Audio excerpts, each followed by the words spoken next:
Muy buenas chicos, bienvenidos a un nuevo capítulo de Nerkion Rider. No me he parado en el sitio probablemente más tranquilo porque he visto que pasaban bastantes coches, pero bueno, la verdad que me importa ya, cada vez me da menos vergüenza hacer mis cosas. He querido aprovechar este paseo que me estoy dando aquí tranquilamente. Por ahí hay un río, no sé qué río es porque todavía no me lo conozco todo, estoy en proceso. Pero quería aprovechar este vídeo así un poquito de chill, un poco de tranqui, pues para hablar de un tema muy importante que muchos consideráis a la hora de comprar una moto, y os vengo a dar mi opinión, y es sobre la electrónica. Yo tengo una Tracer 7 que no tiene prácticamente nada de electrónica, y os quiero dar mis argumentos de por qué la electrónica no es siempre tan necesaria.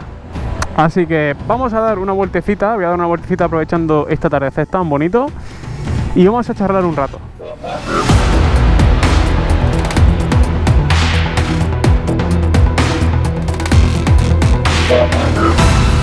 Bueno, el río este es el río Llobregat, que ya he pasado varias veces por aquí, pero bueno, ya me lo imaginaba porque es un río bastante grande.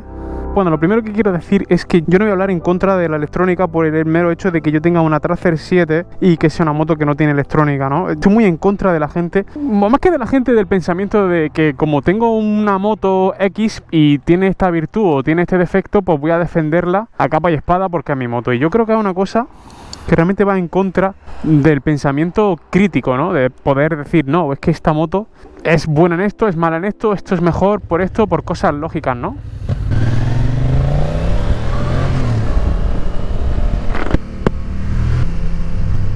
Oye, qué guay el puente este, no lo había visto así tan de cerca, creo, ¿no? Este puente lo he visto de otra perspectiva, pero... Ah, por ahí pasa el tren.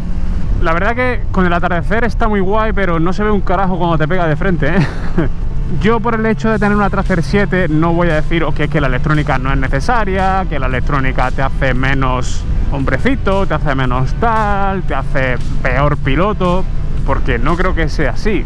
Realmente yo creo que la electrónica, toda ayuda electrónica, toda asistencia, se ha creado principalmente por seguridad. Y todo lo que sea por seguridad, creo que es bienvenido y es muy positivo para circular con nuestra moto con garantía, de modo que al final delegamos menos responsabilidad en nuestra conducción. Oye, qué guay esto, ¿no?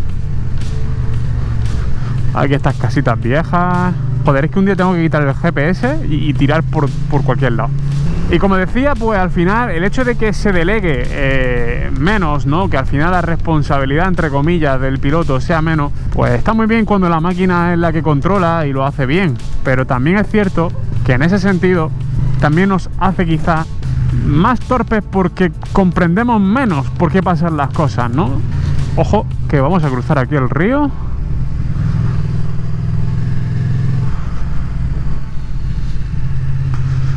Oye, aquí esta gente tiene una pista muy guapa, ¿eh? Al final lo que hace la electrónica no deja de ser un inhibidor, por llamarlo de alguna manera. Lo único que hace es cortar, sufragar algún problema, algún exceso de potencia, alguna inercia excesiva. Y al final lo que hace es, en cierto modo, controlar parte del input, del control que nosotros estamos teniendo sobre la moto.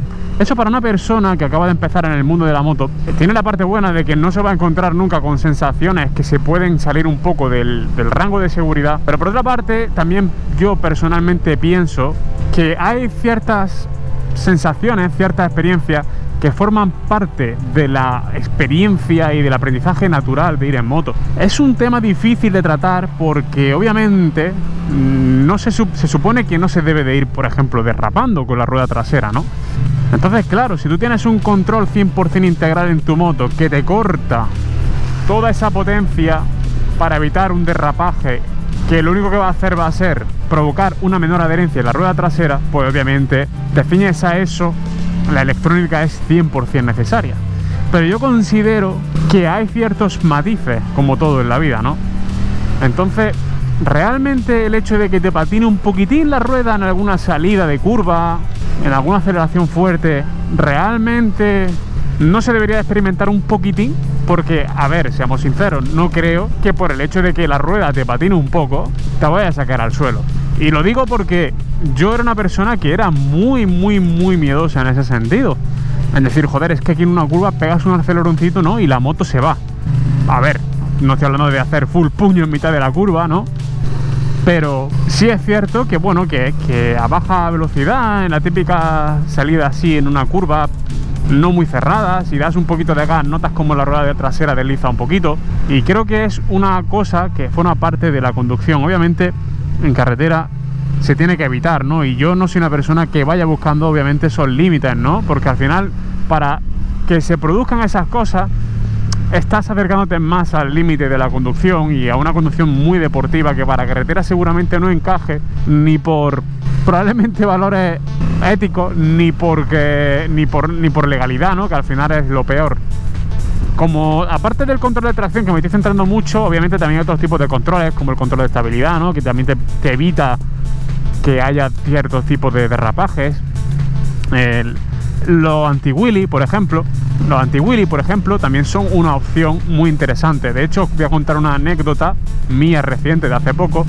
Yo estaba en una rotonda y quería salir con una velocidad importante porque había mucho tráfico, los coches salían muy lentos, entonces tenías que salir rápido, ¿vale? A veces en la carretera se requiere de una capacidad de respuesta rápida, ¿no? Y entonces yo iba con mi novia, digamos con el top case, y ella iba también.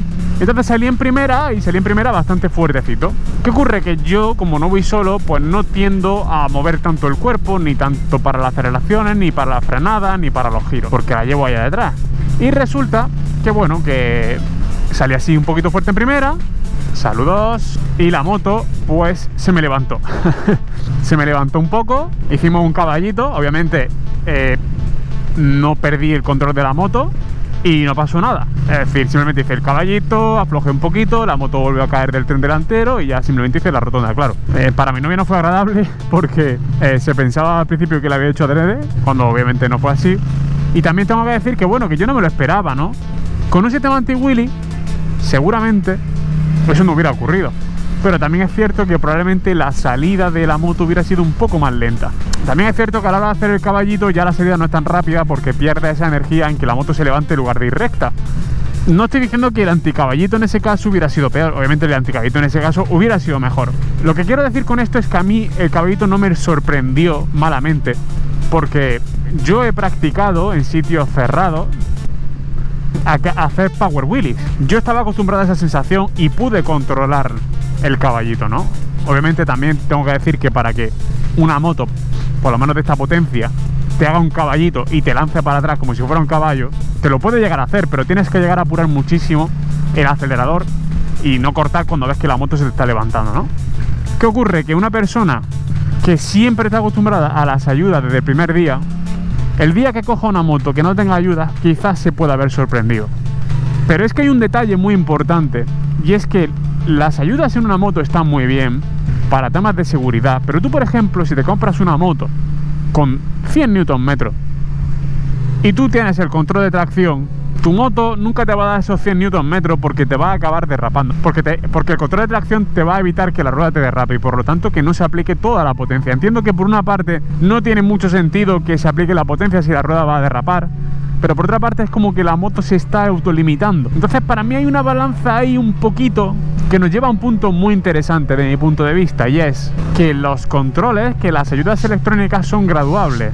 Tú puedes, en la mayoría de las motos medianamente modernas, indicar con qué grado quieres que actúen. Entonces tú puedes coger y bajar un poquito el control de tracción para, bueno, tener unas pequeñas derrapadas si quieres controladas. Sobre todo, esto es muy interesante porque normalmente la potencia, cuanto mayor es, mayor importancia puede cobrar la electrónica, ya que al final estamos hablando de que es algo más difícil de dominar. Mayor potencia, podemos obtener una respuesta muy fuerte que requiere de esa intervención electrónica. Y si tú, por ejemplo, te compras una MT-09 para meterte en circuito de vez en cuando, ahí es donde más vas a aprovechar esa electrónica regulable, ¿no? Y vas a poder decir, oye, ahora que estoy en un circuito voy a bajarme un puntito el control de tracción. Por eso yo pienso que la electrónica en una moto, si estás entre dos motos y tienes prácticamente, digamos, la sensación de que ambas motos son para ti válidas, pero una tiene más ayuda electrónica que la otra, yo la cogería por seguridad. Pero también quiero hacer la reflexión o transmitir la idea de que una moto sin electrónica también tiene una parte buena, y es que puedes, si quieres, aprender a dominar una moto de modo que tú seas más protagonista, y obviamente es muy importante que seas consciente de ello. De hecho, la MT-07 o la Tracer 7, pero vamos a hablar de la MT-07, que es más vendida que la Tracer 7, creo yo. Mucha gente se la compra por lo divertida que es en ese sentido, no tener un control de tracción que te limite la aceleración. Y bueno, hay mucha gente que la lleva pues haciendo ciertas cosas que ya sabéis.